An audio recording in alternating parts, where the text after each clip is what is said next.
Así, ahora sí está grande. ¿Cómo? Ahora Sí, sí está. doctor, no se puede visualizar ya en pantalla completa. No sé quién está haciendo mal las cosas.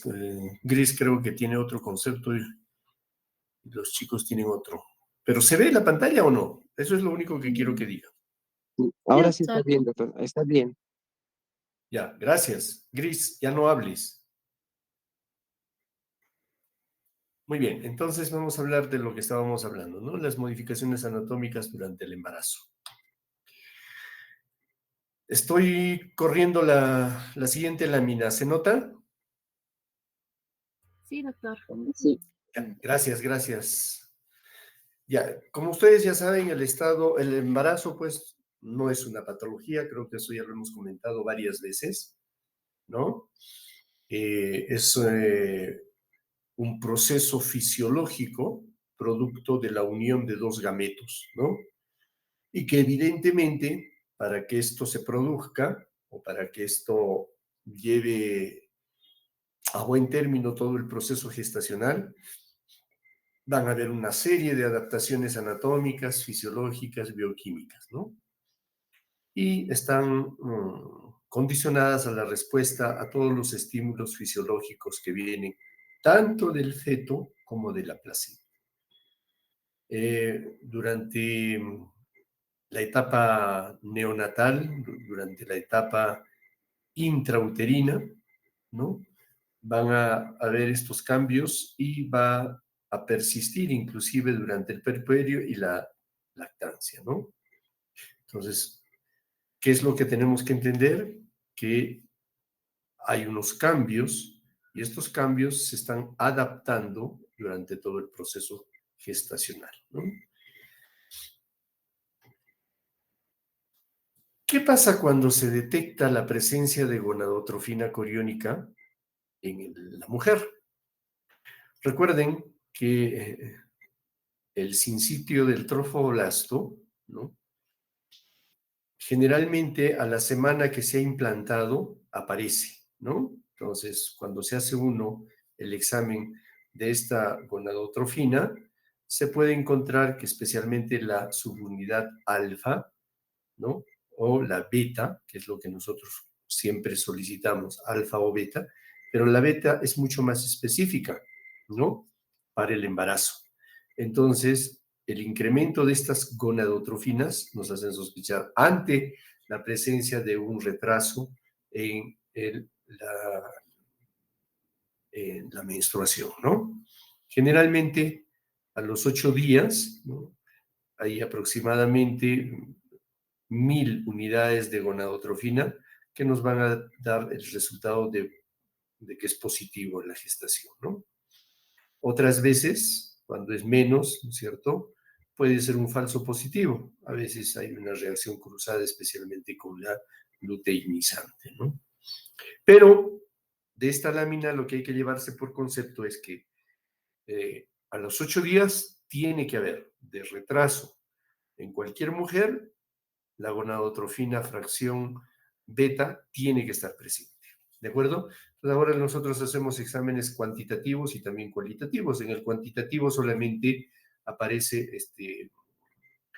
en el cualitativo digo, si es positivo o negativo, pero si es cualitativo, ahí sale la numeración, ¿no? Que aproximadamente, como digo, a la semana está bordeando las 1000 unidades. La evidencia positiva del embarazo nos va a dar toda una cronología, ¿no es cierto? Cuando tenemos aproximadamente un mes de embarazo, ¿qué cosa encontramos en la ecografía? Encontramos un saco gestacional.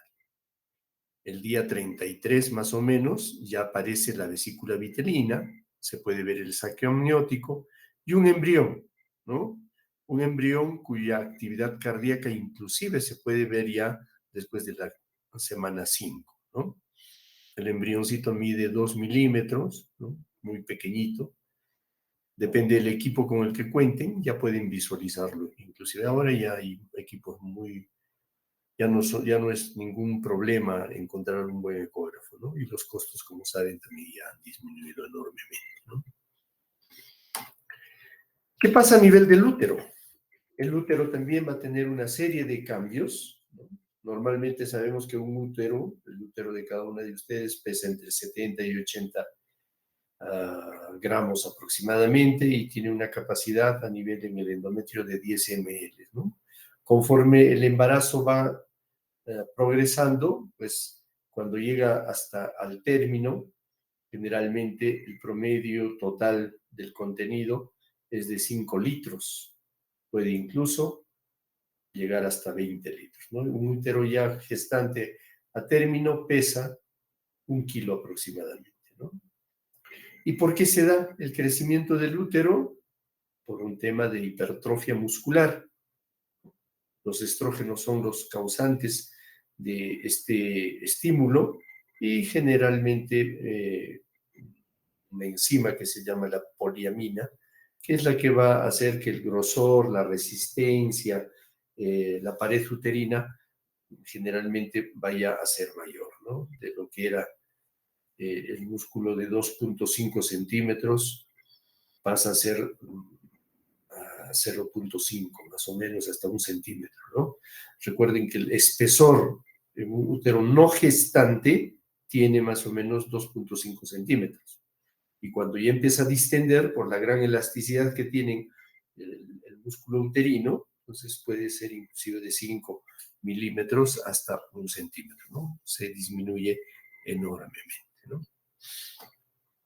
Por eso es que quizás ustedes habrán visto a sus mamás o a sus familiares, dice, el movimiento de del feto se nota, ¿no? A término, muy, es muy evidente, ¿no? Entonces, esto es por la gran elasticidad que tiene el útero, que tiene pues la adaptación, ¿no? Para poder permitir los movimientos fetales y ser visibles al ojo, ¿no?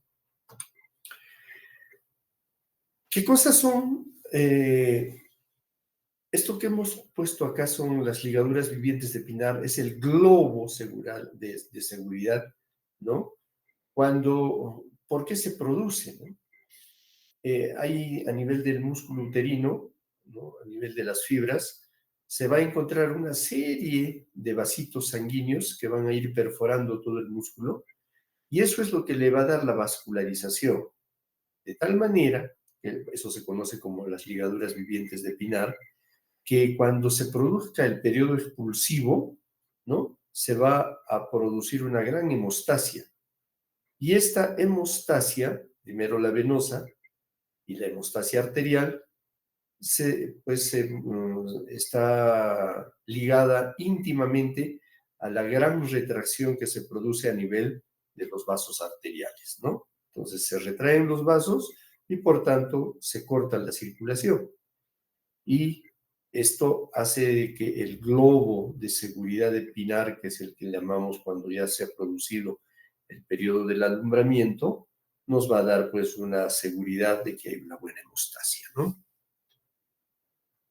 Esta es una imagen para ver cómo se produce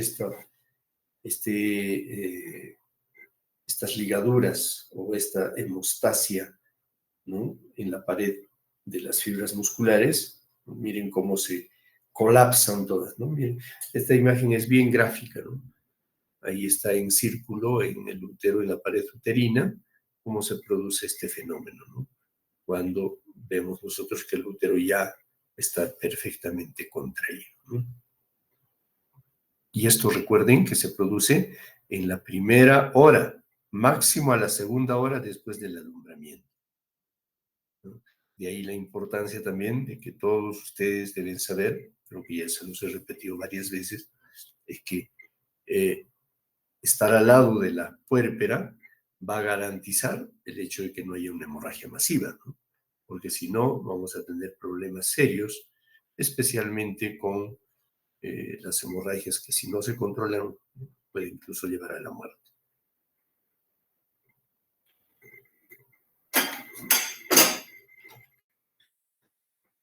El útero es uno de los órganos más nobles que tienen ustedes las mujeres, ¿no? Y este órgano tan maravilloso que hay que cuidarlo tanto, pues va a dar la garantía de la perpetuidad de la especie humana, ¿no? Aquí podemos ver, nosotros sabemos ya que el útero tiene pues sus 3 capas musculares, ¿no? Y están dispuestas de manera concéntrica. Las otras fibras son a manera de elipse, ¿no? Que conforme van acercándose hacia entre la unión, al istmo, entre la unión del cuello uterino y el cuerpo del útero, van a tener una disposición casi horizontal, ¿no? ¿Y qué cambios tiene estas capas musculares? Ustedes ya saben que inicialmente, pues, el útero no gestante tiene la forma de una perita, ¿no? Pero cuando ya empieza la gestación, conforme va llegando al segundo, tercer mes, más o menos ya se vuelve medio globoso, es como un globito, ¿no? Algunas veces a las 12 semanas ya se nota que aparece por encima del pubis, ¿no? El útero que está aumentando de tamaño. A las 20 semanas llega más o menos al ombligo y cuando ya está a las 34, 36 semanas hasta la apéndice sifoides, ¿no? Entonces, este es un tipo de mnemotecnia que siempre se utiliza, ¿no? 12 semanas aparece en el borde, 12 semanas aparece en el borde del pubis, 20 semanas en el ombligo y cuando llega a término, pues ya llega hasta el sifoides. Por eso es que las mujeres tienen problemas, la altura del sifoides está casi en relación con el músculo que separa el abdomen del tórax, ¿no es cierto? Y entonces genera una irritabilidad, ¿no? El gran crecimiento que ha tenido el útero y que al estar en contacto, ¿no?, con el músculo diafragmático, incluso con los órganos anexos, hay muchas mujeres que se quejan de dolor, ¿no?, hacia el lado derecho, ¿no?, porque hay contacto directo con el hígado, ¿no? Y si por ahí tiene una mujer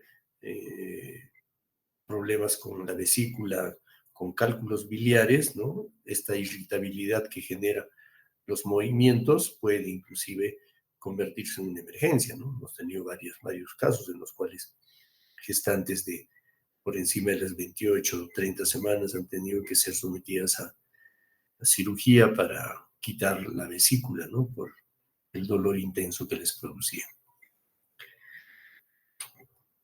Esta es una imagen que podemos ver, miren ustedes cómo gráficamente se ve a las 8, 12, 16, 20 semanas cómo es la evolución cíclica, ¿no? Cuando valoramos la altura uterina al inicio de la gestación, quizás no es muy importante porque va a depender mucho del tipo de pelvis que tengan las mujeres. Por eso es que se ha considerado que después de las 22 semanas se tiene que hacer la medición, ¿no?, de la altura uterina.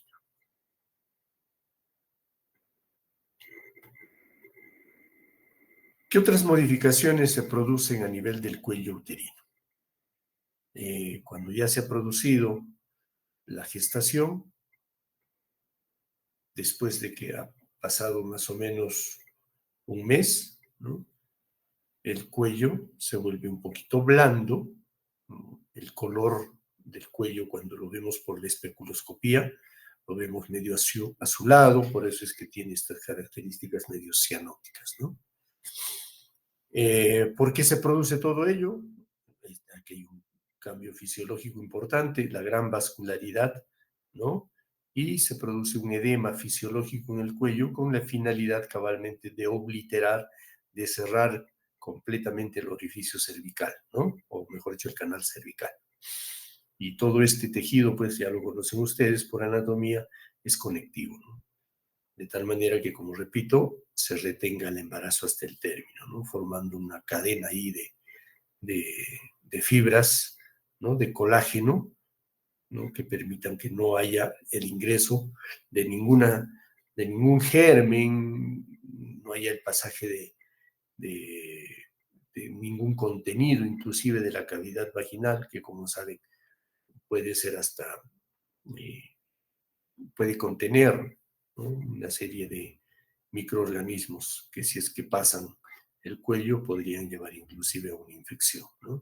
Entonces, pero como la maravilla del cuello hace que todo esto pues permita que este edema que se produce fisiológico no pase ninguna sustancia ni ningún microorganismo hacia la cavidad uterina.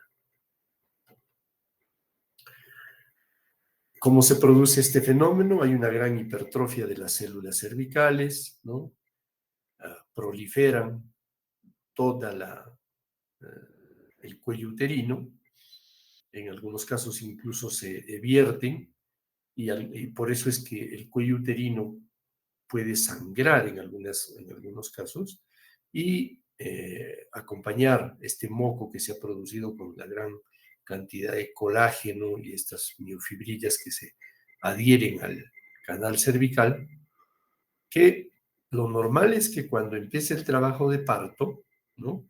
Cuando empiece el trabajo de parto, pueda ir expulsándose, ¿no? Todo esto se va, cuando se produce, nos damos cuenta que estos cambios se están produciendo, es porque ya hay un borramiento, o sea, ¿qué quiere decir? Que empieza a cortarse la longitud del cuello uterino. Normalmente, como saben, el cuello uterino tiene una longitud de más o menos 4 a 5 centímetros. Y cuando ya empieza el trabajo de parto, pues este acortamiento se va a producir gradualmente, ¿no? Paralelamente se va a producir la dilatación y ya empieza el fenómeno del trabajo de parto, ¿no?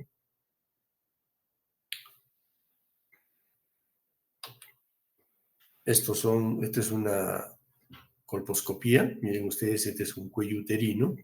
Miren cómo se ha vertido el cérvix, ¿no? En el embarazo. Parece que como inclusive si le tomamos un Papá Nicolau en este momento, podríamos encontrar células anormales, que para el patólogo podrían constituir una transformación celular, ¿no? Pero como ya sabemos que en el proceso gestacional se produce esta versión, es normal, ¿no?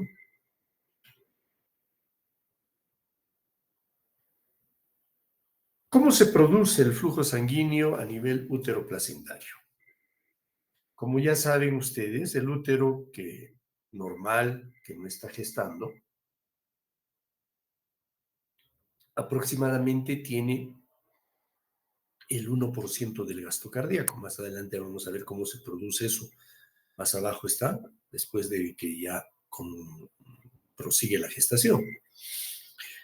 Este flujo sanguíneo, ¿no? Gradualmente empieza a permitir el pasaje de todas las sustancias nutritivas para que el feto pueda subsistir y por tanto también haya un mejor metabolismo a nivel placentario, ¿no? Ya saben que se produce también un gran intercambio en la cual llegan los nutrientes y también los desechos, ¿no? Que van a ir y se van a colocar a nivel del espacio intervelloso, ¿no es cierto? Y va fundamentalmente a hacer la circulación placentaria de tal manera que haya un aporte adecuado hacia el feto, ¿no? Cuando normalmente en el último trimestre, en el segundo trimestre, ¿no? Generalmente hay un volumen de 700 a 50 mililitros por minuto, ¿no? Que es alto, ¿no? Es un flujo altísimo. Entonces, al haber este aumento grande de flujo sanguíneo, las venas, las arterias, todas tienen que aumentar su calibre, ¿no? ¿Por qué? Porque van a necesitar un gran transporte para poder llevarle todos los nutrientes al feto y hacer este intercambio, ¿no? A nivel placentario. Entonces, esta gran distensión en el calibre de los vasos algunas veces provoca inclusive varices uterinas. Y estas varices pueden sangrar, ¿no? Un sangrado uterino producto de varices no es muy frecuente, pero es una emergencia que hay que reconocer casi inmediatamente, ¿no? ¿Cómo se regula el flujo sanguíneo a nivel uterino y placentario? Ya hemos dicho que los vasos uterinos se ensanchan, se alargan, pero siguen teniendo su capacidad inicial, ¿no? Ya saben ustedes que las arterias van a tener una gran capacidad de contractibilidad con la finalidad de transportar toda la sangre, ¿no? De tal manera que vayan hacia el objetivo que tiene, que es llevar todos los nutrientes al feto. Y generalmente las arterias espirilares que tienen la placenta, en algún momento se dilatan y pierden, ¿no?, la contractibilidad.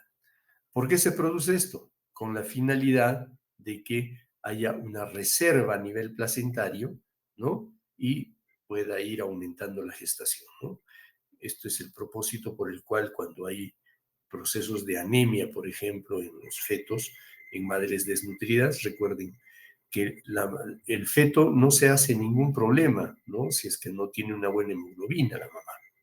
El feto va a almacenar la mayor cantidad de nutrientes a nivel de estos espacios intervellosos en la placenta y de ahí va a recoger todo lo que sea necesario para su desarrollo, ¿no? Y eso va a ser hasta el último día en que se produzca pues el parto. ¿Qué rol cumplen las contracciones uterinas?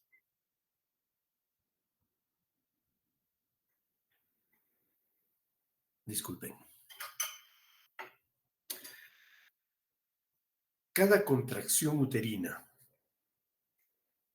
en el momento del trabajo de parto tiene el propósito de disminuir el flujo sanguíneo uterino.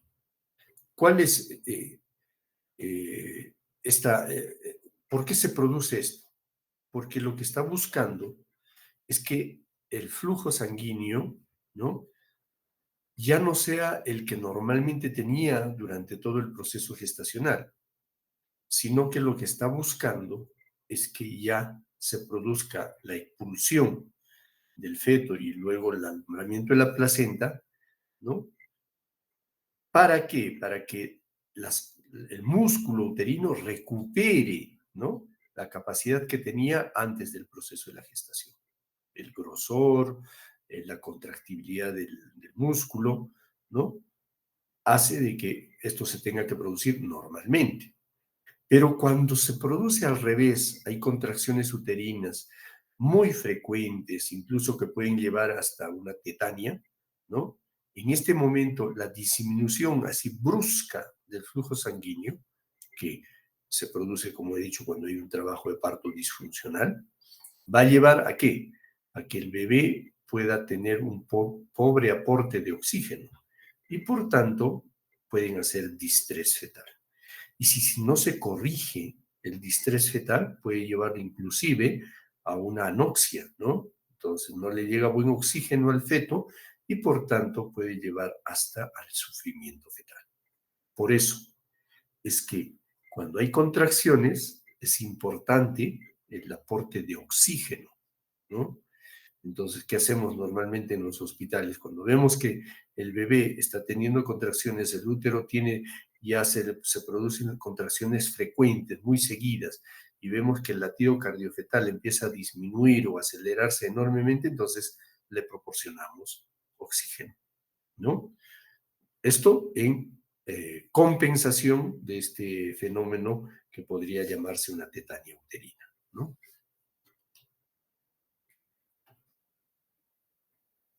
Esto lo hemos puesto ahí porque es importante que sepan también que el óxido nítrico es un vasodilatador, ¿no?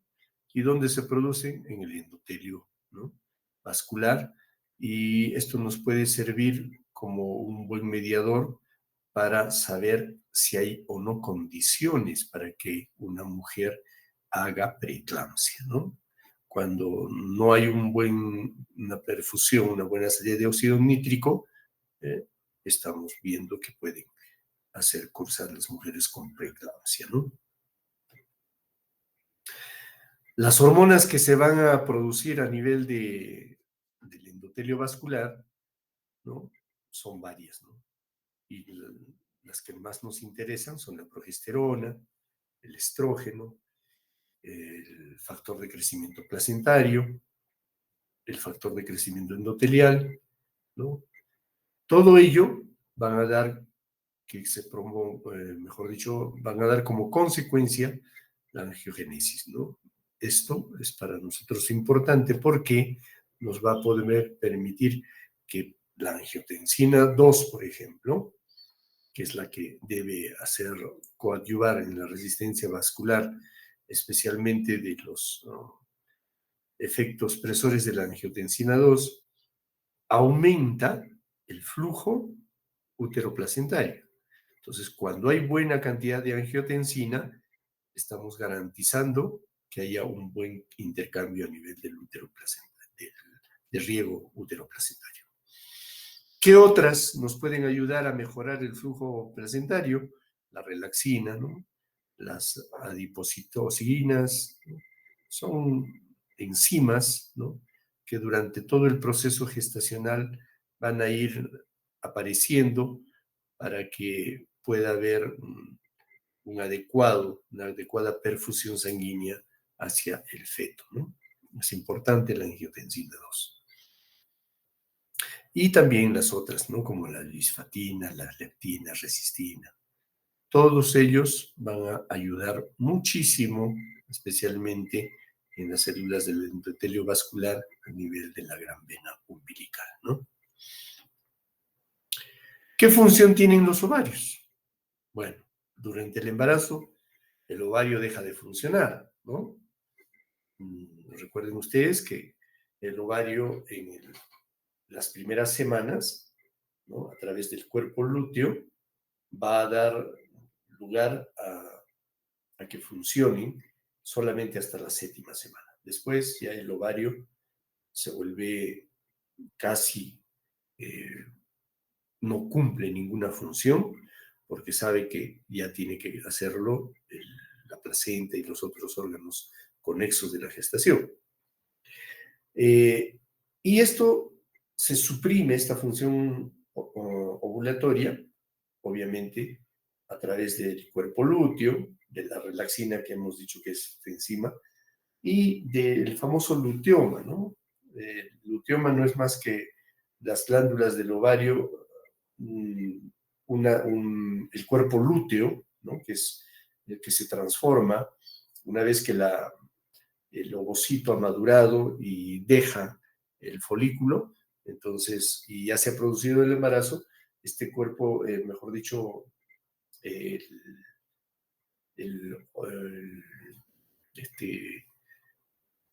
el folículo ovárico que ha crecido normalmente hasta 28, 26 milímetros, ¿no?, empieza a atreciarse. Pero como se ha producido la gestación, entonces se transforma y da lugar a el famoso cuerpo lúteo, ¿no? Esto es lo que se conoce como la luteiniciación de la glándula del ovario. Algunas veces, inclusive, en gestaciones muy tempranas, ¿no?, se ha podido ver que crece tanto el cuerpo lúteo que se confunde con un quiste ovárico. Y muchas veces ha llamado la atención porque se produce un dolor intenso, ¿no? Llegan a la emergencia, se hace la ecografía y se encuentra aparentemente un quiste. Y cuando se hace la laparoscopía o se hace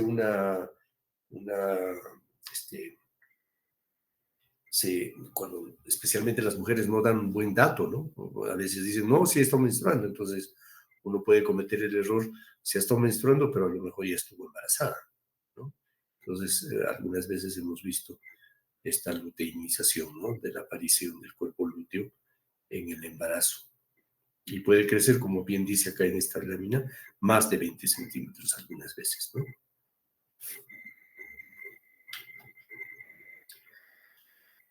¿Qué otros cambios vemos entonces en el proceso gestacional a nivel de la vagina y el perine?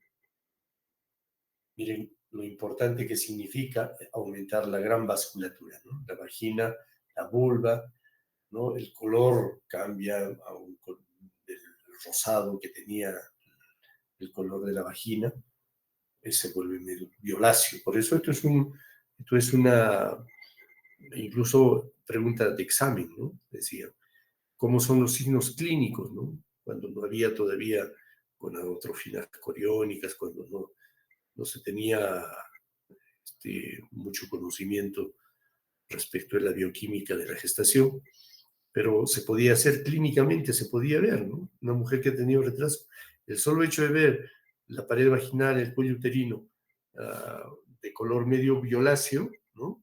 Entonces se podía saber que había una sospecha de una gestación, ¿no? Ese es el famoso signo de Chadwick, ¿no? Se ve mucho en las mujeres de piel clara, claro. Quizás en nosotros los andinos no es muy evidente, pero sí se nota, sí se ve, ¿no? O sea, nosotros hemos visto cuántas veces ya, que ya sabemos cuál es una mujer normal y cuál es una mujer que está en proceso gestacional, ¿no? ¿Y qué cambios se producen a nivel de las mamas? Bueno, ya pues tiene que prepararse, esta es una de las glándulas más importantes, después del segundo mes, ¿no? Lo primero que sienten las mujeres cuando se embarazan es sensibilidad aumentada, luego aumenta incluso la textura de la mama cambia, se ponen más duritas, ¿no? Y empiezan a crecer los alvéolos, pues, ¿no? Mamarios. Los pezones se vuelven más grandes, se hiperpigmenta toda la zona areolar, ¿no? Incluso hay mayor erección. Cuando se estimulan los pezones, se vuelven mucho más erectos. Y aparecen las glándulas también, ¿no? A nivel de las areolas, que son unos folículos de Montgomery, ¿no? Que son normales, por supuesto, ¿no? Y ya después del segundo trimestre empieza a tener ya el calostro, especialmente a las finales o a inicios del tercer trimestre, en los cuales ya el calostro va a empezar a tener pues la vacuna natural que le llamamos nosotros, ¿no? La vacuna natural que no hay que privarle a ningún recién nacido por la gran cantidad de anticuerpos, inmunoglobulinas, etcétera, etcétera, ¿no? Hay estudios recientes en los cuales ya se ha demostrado que, por ejemplo, el calostro, por eso decía, se conoce como la vacuna natural contra una serie de enfermedades que podría tener el recién nacido si es que se le priva del suministro del calostro humano, ¿no? Menos mal que en los hospitales, bueno, las nuevas generaciones ya han entendido, ¿no? Había una temporada en que las mujeres creían que el calostro era malo, ¿no? En algunos lugares, en la zona quechua, le conocen como el poca, por ejemplo, ¿no? Que es la leche de brujas, y que eso no es bueno, no era bueno, decían en esos tiempos.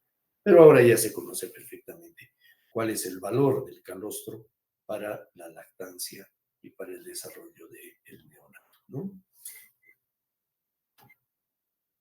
Aquí podemos ver los cambios anatómicos, cómo se producen. Miren, esta es una mama normal, las glándulas todavía hipotróficas, ¿no?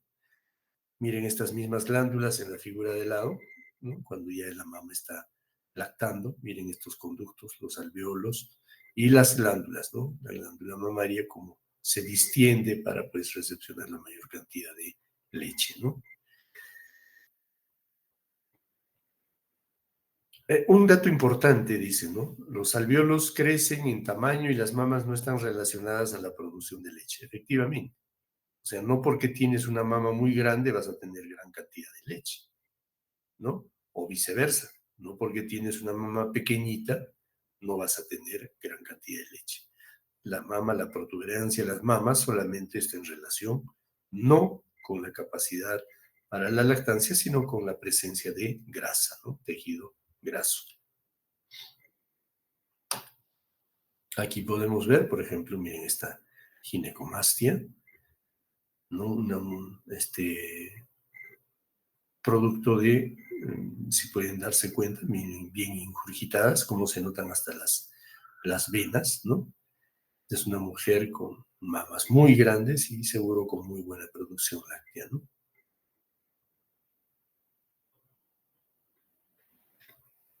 ¿Qué otros cambios vamos a ver a nivel de la pared abdominal, la piel? Miren ustedes, las estrías, que es el problema por el cual cursan todas las mujeres y que es una preocupación, ¿no? Es una preocupación porque no quieren, ninguna mujer quiere tener estrías. Lamentablemente no existe, ¿no? Mujer que no vaya a tener estrías. Ya saben por qué se produce, ¿no? Se rompe la pared de la dermis, ¿no? Se hiperpigmenta, ¿no? A nivel de toda la pared abdominal, las mamas, incluso la cara interna de los muslos, ¿no? Algunas mujeres cursan con diastasis de rectos, ¿no? El recto anterior especialmente, por la gran distensión o el crecimiento que produce, hace que pues se produzcan estos diastasis, ¿no? Más del 90% de las mujeres siempre tienen hiperpigmentación, el famoso cloasma gravídico, ¿no?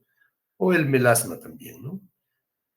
Y esto se produce por la gran presencia de los melanocitos y los estrógenos, así que es muy normal.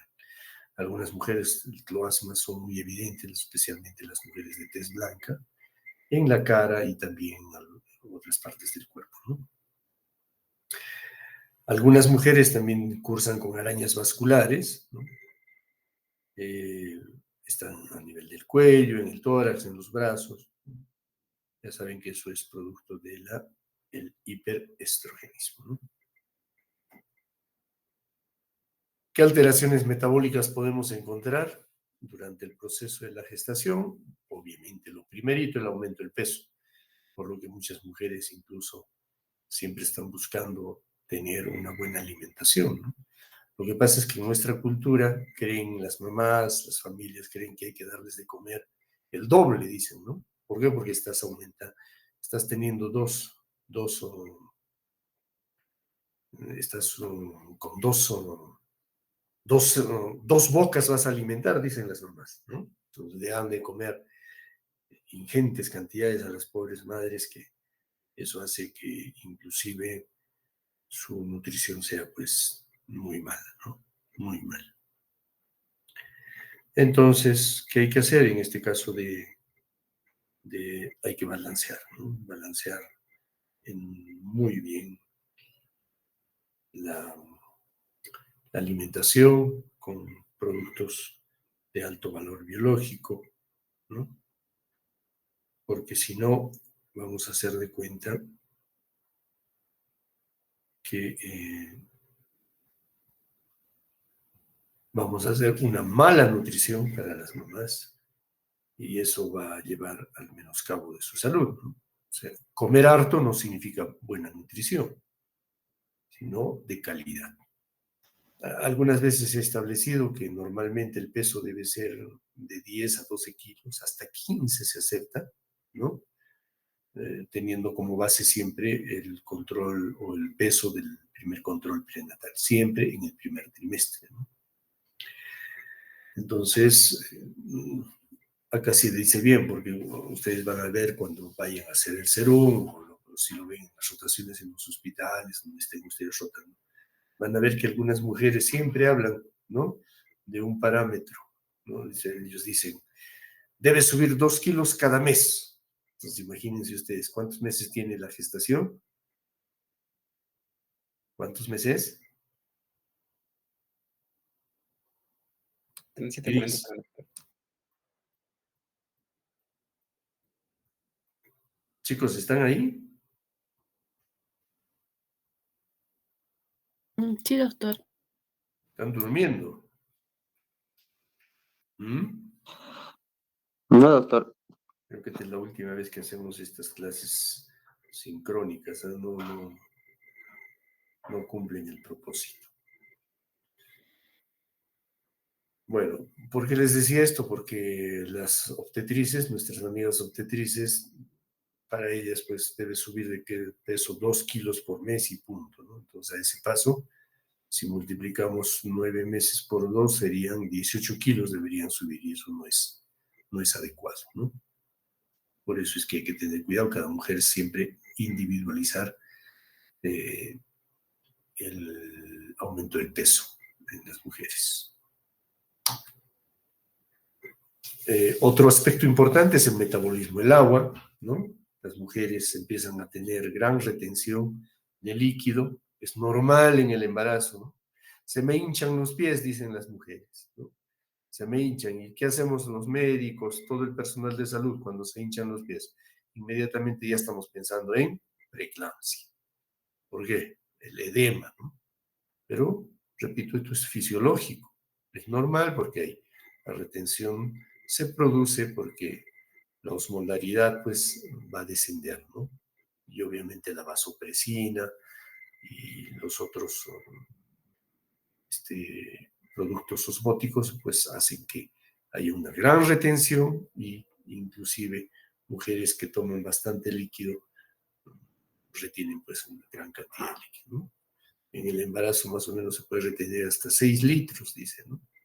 Y esto es lo que hablábamos, el edema es pues como consecuencia, ¿no?, de la oclusión de la vena cava. No hay un buen retorno venoso, comprime la vena cava y también las venas ilíacas. Y por tanto, el retorno venoso es insuficiente.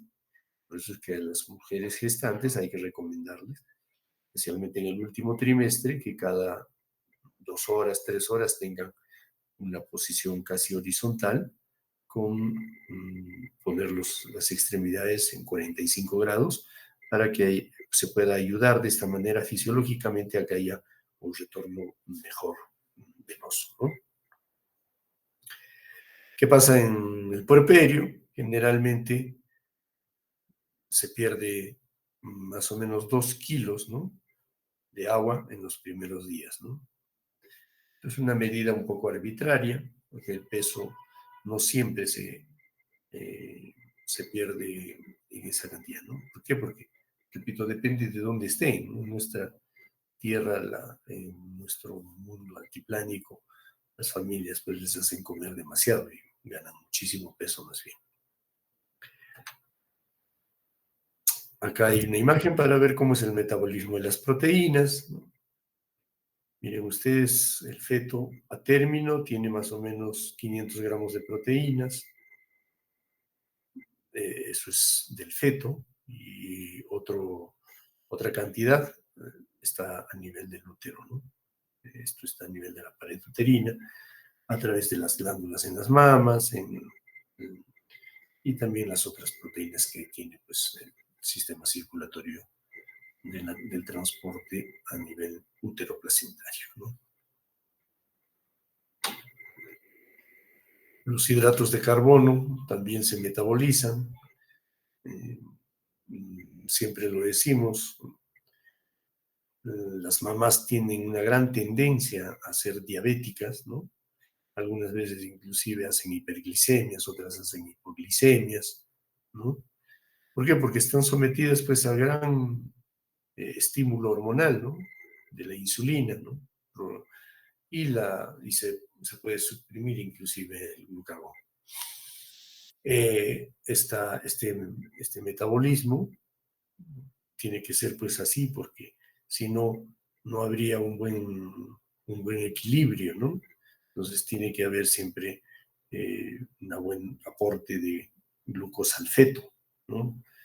Pero algunas veces cuando se les hace el control encontramos que está por encima de 90, ¿no? Entonces ya estamos pensando en diabetes, y esta no es una diabetes pues orgánica, ¿no?, sino es transitoria, diabetes entre comillas, ¿no?, que es muy diferente a las mujeres que hagan, ¿no?, diabetes gestacional, ¿no? Ese es otro tipo de patologías, ¿no? Así que normalmente, ¿no?, puede haber un incremento de la glucosa en la gestación, ¿no?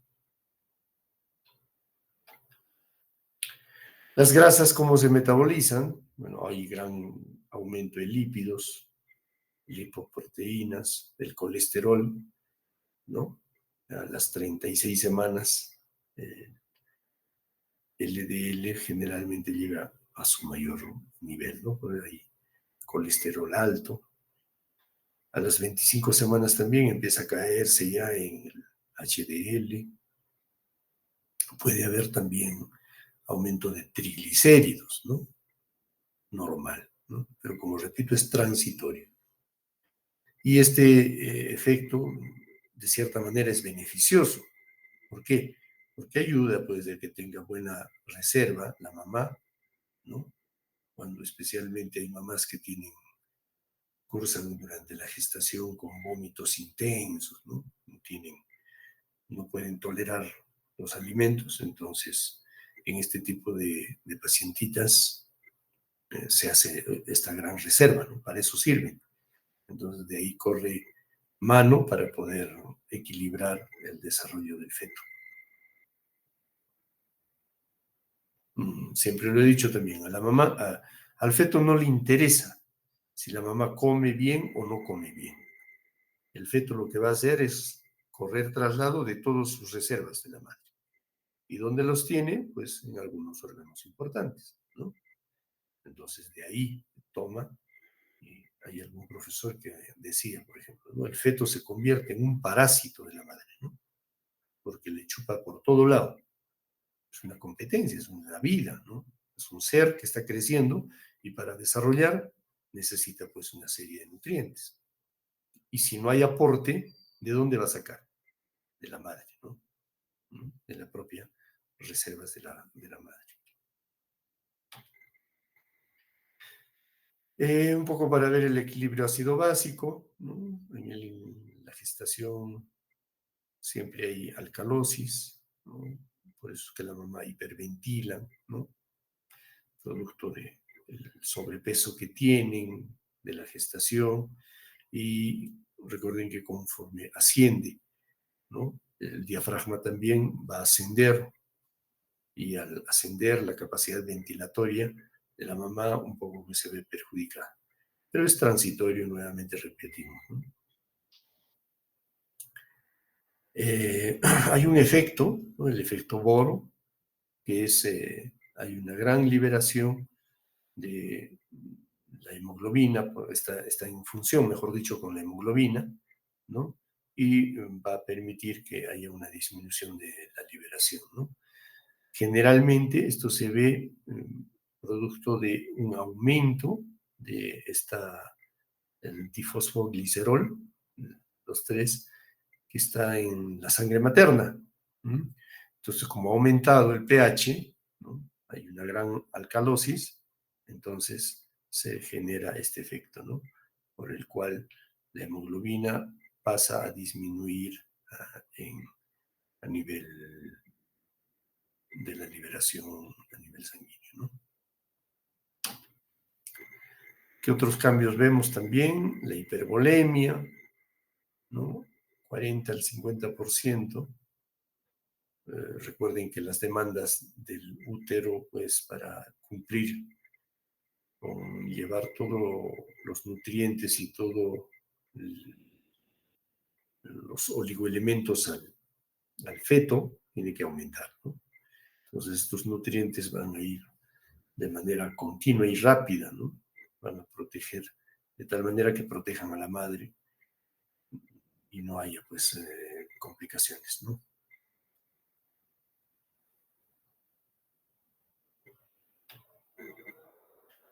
A nivel de la coagulación sanguínea que se produce, hay gran fibrinolisis, se aumenta, ¿no? ¿Cuál es el objeto? Mejorar la hemostasis, ¿no? Especialmente el factor 1, ¿no? Más del 50% se produce.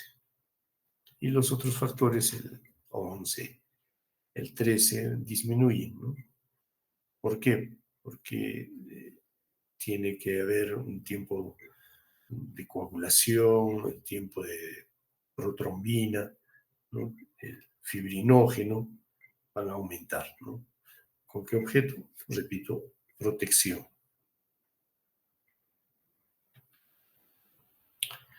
¿Qué funciones cumple el corazón?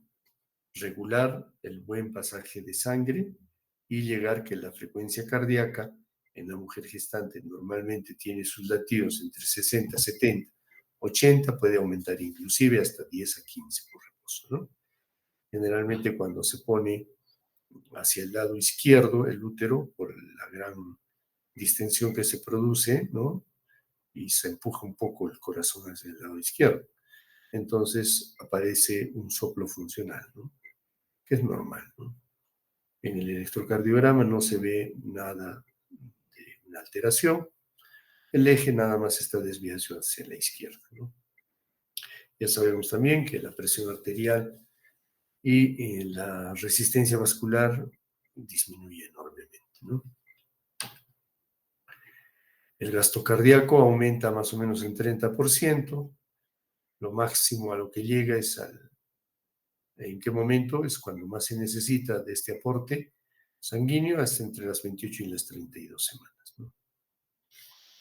La saturación del oxígeno en el feto a esta edad gestacional generalmente es al 10%. En el trabajo de parto, por ejemplo, aumenta, disminuye, ¿no?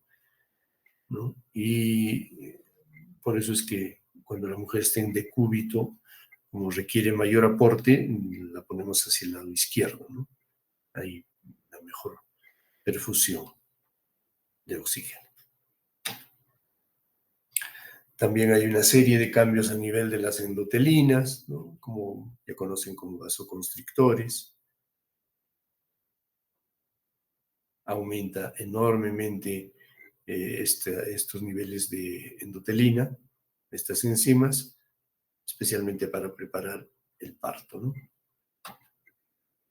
Y el pulmón va a cumplir una función especial, como es el diafragma, ¿no? Al ascender, miren ustedes que al término puede llegar incluso 4 centímetros, ¿no? Entonces, ahí es cuando se horizontaliza el corazón, el diámetro del tórax pues aumenta más o menos 2 centímetros en su diámetro transverso y la circunferencia 6 centímetros. Por eso es que el ángulo costodiafragmático hace que el corazón se horizontalice, ¿no? Y ya lo que habíamos hablado, las dificultades incluso con el aumento de la o mejor dicho, de la frecuencia respiratoria, ¿no? Aquí vemos esta lámina, que puede vernos, miren cómo el útero a término, el ángulo que normalmente existe entre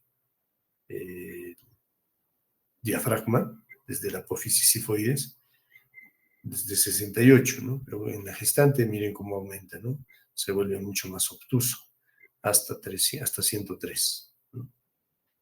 Y miren cómo la pared torácica también disminuye, ¿no? Su capacidad ventilatoria.